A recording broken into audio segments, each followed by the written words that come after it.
Welcome back to the Mount Pleasant Dynasty. Today we have a tough matchup as we have our first ever road game. We're traveling to Death Valley to take on the number 2 ranked Clemson Tigers.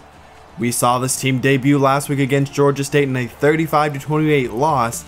We wish they would have won last week, but it was great to see them finally get on the field and play in such a close game. I don't know if you can really hope for a close game today. This is going to be a very tough matchup for this brand new team. Deshaun Watson will take the field and lead Clemson's offense onto it for the first time as he is from the pocket, throws outside, he's intercepted. It's Markel Reyes on the first play. We have the ball. Here is Elton Huff, great field position for Mount Pleasant as now 3rd down and 7. Here's a give to Elton Huff and nowhere to go. He's got 2 yards. A really conservative drive, so now Nate Perry, the sophomore kicker, comes on, and it's no good. So close. We'll get a second look at this and see just how close it was. You can see we just barely missed taking the lead on the number 2 team in the nation. Now Clemson has the ball back, and it's Wayne Gallman. They're going to go with the running game to start off this drive, and Gallman goes for 16 yards. And it's going to be tough to contain all the weapons on this Clemson offense. Here's another one of them, Mike Williams, a potential first-round draft pick. First down and 10 once again. Here's Deshaun Watson who will keep it, and he's got a first down. So 3 straight first downs for this Clemson offense. They're coming back with a vengeance. Now read option off the jet sweep, and a loss of 2. A big-time play by Ashley Waters.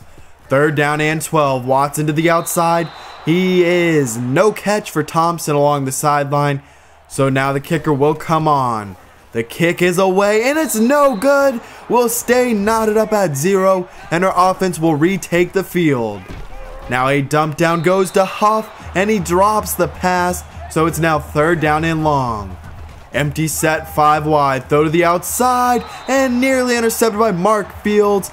Would have been a big play. Instead we're forced to punt a 3 and out.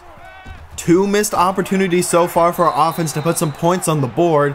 Now it's Artavis Scott across the middle for 6 yards. From the shotgun, Watson drops back, throws across the middle. He's got Williams once again, and he's down inside of the 35-yard line, a reception of 12 yards.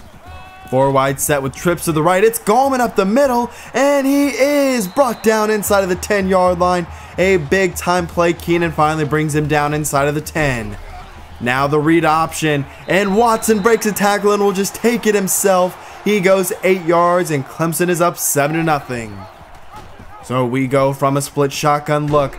Pitch outside, here's Booker Collier, and just barely does not get the first down.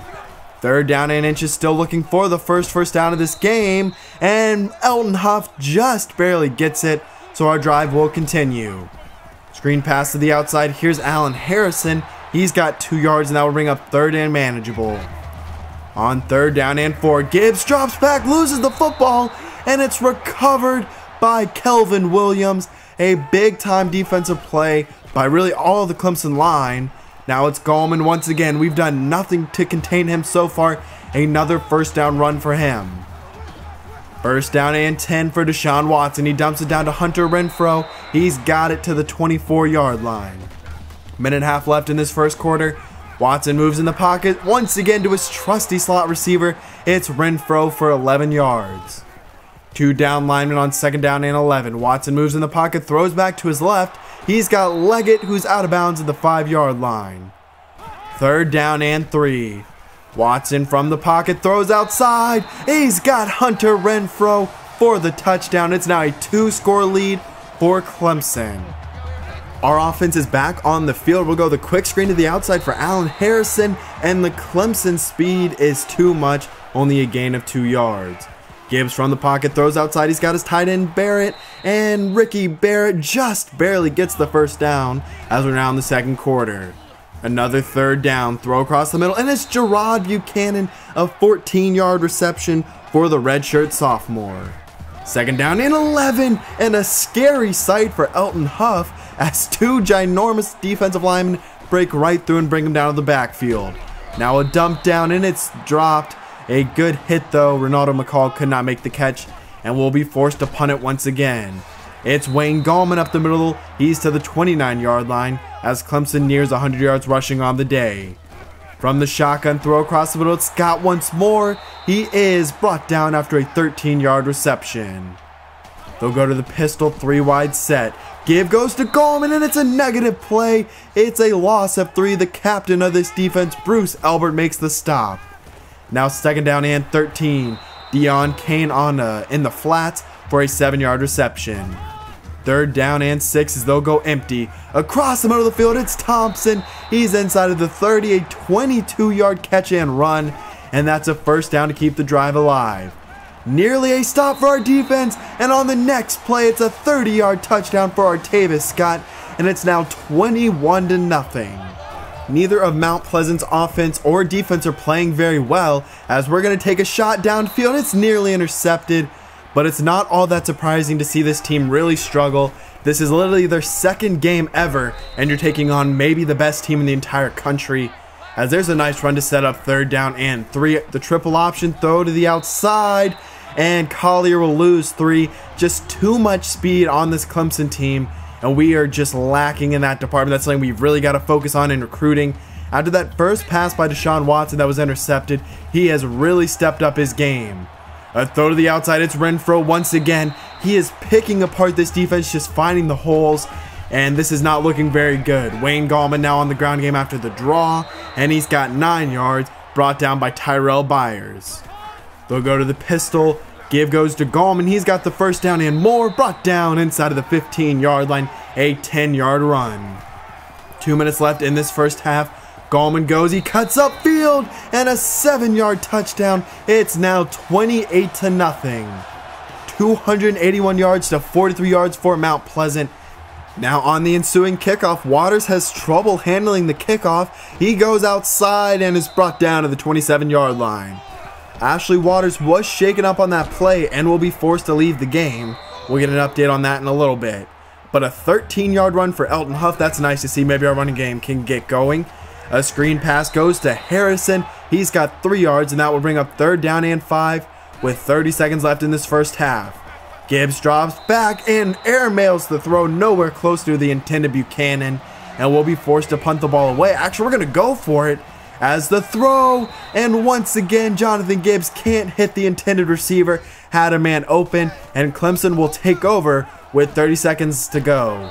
And going down is Deshaun Watson. It's Bruce Albert, a loss of 6.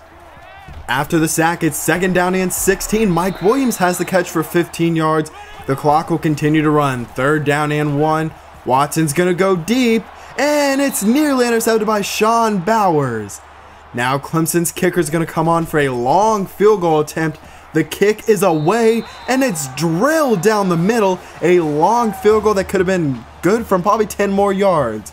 A 31-point deficit, though, for the Mount Pleasant Demons as we will head into halftime. This first half went about as you might expect. Neither offensive or defensive side of the football playing very well for Mount Pleasant. But this game gives us a good opportunity, gives revenue for our athletic department, allows us to get some television exposure against the biggest program in our state, gets us also some good competition for our players, see which players really step up against bigger competition. So now the kick is away. DeMarcus May will be back to return this kick as Ashley Waters is out for today's game. And May takes it up the field. He's past the 40 to the 50, inside of Clemson territory, down to the 31-yard line. This is our best field position since our opening drive. We'll open up this drive with a screen to Booker Collier, who goes for 6 yards. Inside of field goal range, we'll spread the field with 4 wide receivers. Here's Damian Ransom, a 21-yard reception, and we have our first goal to go on the day. At the 1-yard line, Allen Harrison, he's into the end zone for his first career touchdown. A big-time play call, and we're not going to get shut out today. Now Clemson back on offense. Here's Jordan Leggett for 8 yards.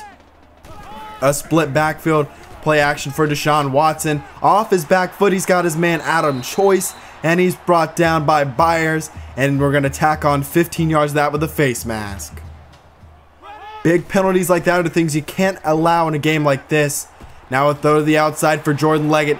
He is really attacking us in the flats and finding holes in the zone. Nothing we're really doing is just stopping Deshaun Watson so far in this Clemson offense. Now it's Wayne Gallman who's got the first down inside of the red zone once again for Clemson. Here's Choice. He cuts it to the outside. He's going to take it all the way 14 yards. They put in their backup running back, and he does just like what Gallman's done all day. Throw to the outside. It's Allen Harrison once again. This time a 28-yard reception. He's one of the few players on this team that I really feel like can match up against high-level competition. He has the size, speed, ability to go up and get the football. But it's now 2nd down and 8, as here's Danny Whitmore up the middle. He's got it to the 25-yard line, a 20-yard run. Nice to see out of the sophomore running back. Now the throw, it's Allen Harrison once again. He's got 19 yards this time. It's 8th catch on the day. Now we'll go Elton Huff. He is stopped for no gain as we near the end of the 3rd quarter.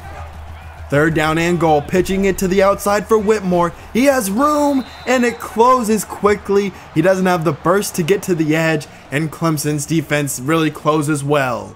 We'll head into the 4th quarter, just trying to get out the rest of this game. No more injuries, as we'll look to tack on some more points though. The kick is away, and it's now a 28-point ball game. 348 yards to 176. 9 first downs though. That was probably a little bit better than I would have expected through 3 quarters for this team. 2nd down and 10, setting up a screen pass for Gallman. He breaks a tackle and is brought down after a 7-yard gain. 3rd down and 3, looking to force our first punt of the day. And the sweep outside, it's a stop, a loss of 4, it's Terrell Byers. Only the 3rd punt we forced all year. On 2nd down for Mount Pleasant, it's intercepted by Carter, and he's gonna take it all the way. A pick 6, the first turnover on the day. We've done a great job of taking care of the football, and they're just trying to force it in. Now it's Whitmore, and nowhere to go, maybe a gain of 1, and it's 3rd down and long once again. Booker Collier checks into the game. He's got the carry, and he's down after a gain of 6, and will be forced to punt once more. Another 3rd down for Clemson. The throw to McLeod. He's wide open to the 32-yard line, and the drive will continue. Adam Choice to the outside. Great blocks. Mike Williams picks up a good block, and he's inside the 5-yard line. Another goal to go. Clemson gives it to Tyshawn Dye, and the senior punches it in from 3 yards out, and it's now 1st down and 10 for Mount Pleasant. With 3.5 minutes left, we're trying to just get out of this game. Clemson is definitely the most talented team we will play this year. As we go draw play and only 3 yards, so we'll be forced to punt once more. But like I was saying, Clemson is the toughest team we will play this year. I was worried we were going to get shut out in today's game, as here's Tyshawn Dye going for a big gain, a face mask, and that will tack on some more yards. And that should basically do it. Only a few more plays left in this game. Dye goes up the middle once again. He has room to run, and the final play of the game is a 17-yard run for Tyshawn Dye, as we will end this game 52-10 loss. But I was worried we were going to get shut out in today's game. Clemson has a dominant offense and defense, are one of the top contenders for the national championship. But we put together a couple of nice drives, forced a turnover, which was nice to see. Our running game couldn't do very much along with our passing game. Our offense as a whole was basically stifled the entire day. Allen Harrison did have 8 catches though. Kavika Watts has another good game tackles wise. He had 12 last week, 11 this week. And we also did force some negative plays, which was nice to see. This was never meant to be a winnable game. It's just to test this team, see where they are, and then in the future we'll continue to play teams like this. Maybe not Clemson every year, but top tier teams, and see how we improve and how much better we play against them as time does progress. But you can see the final of this. All of our points did come in the second half, so that was good to see. As the game went on, we did improve. But our next game will be the second game of our 5-game road trip, and it will be in North Carolina this time against East Carolina. They are a pretty good team, scored 28 points but did lose in week 1 to Iowa State. Their offense and defense both struggled mightily, but they did have great field position against Iowa State that really caused them to not need to gain that many yards to get into scoring position. But this is another one of those games. It will not be easy by any means, but it's definitely a winnable game in my opinion. They do have Zay Jones, who is probable for the game. Philip Nelson is their quarterback, but other than that, they're not the most talented team. And if we can play a great game and they do struggle, I could definitely see us escaping from Greenville, North Carolina with a win. You can see a strained quadricep, and Ashley Waters partially tore his ACL, so our nickel corner will be out for 6 weeks. Replacing him is Sean Bowers, another senior corner. He is the most size of any of our defensive backs at 6'1". Doesn't really have the speed of Ashley Waters and can't press, as actually none of our cornerbacks are very good at pressing. But now we'll get an updated look at our recruiting board. Our number 1 prospect is still Brad Hall, a stud of a defensive lineman. TJ Hines, a pass rusher from Florida. He's got some nice developmental traits, 6'4", only 240, so he needs to put on a little bit of weight. Nathan Johnson, a junior college transfer. He'll enter as a sophomore if we were able to get him. He's just a nice depth guy. Eric Green, this competition is starting to get away from us a little bit, but he's a guy I would love to get. It's us in Cincinnati really competing. He would be a quarterback if he did commit. Next up is Steve Lewis, 5'11", from Florida. He's a fullback, but he's got the athleticism to really be a running back, along with the ability to block like you would want out of a fullback. One of the few prospects in this class from Mount Pleasant, Kevin Johnson, a 6'1" corner. We're competing with South Carolina for him. Us and South Alabama are competing for another athlete. This is Ernest Harrison. He would either be a safety or linebacker, or could play some running back. He's a very talented power back if that's the decision we made. Then Eric Moore, Steve Hawkins, and Marcus Mason. Marcus Mason is a receiving tight end. He has some nice athleticism. And then Steve Hawkins, not the biggest guy, but has the ability to make you miss and some potential big play ability if he does progress and get a little faster.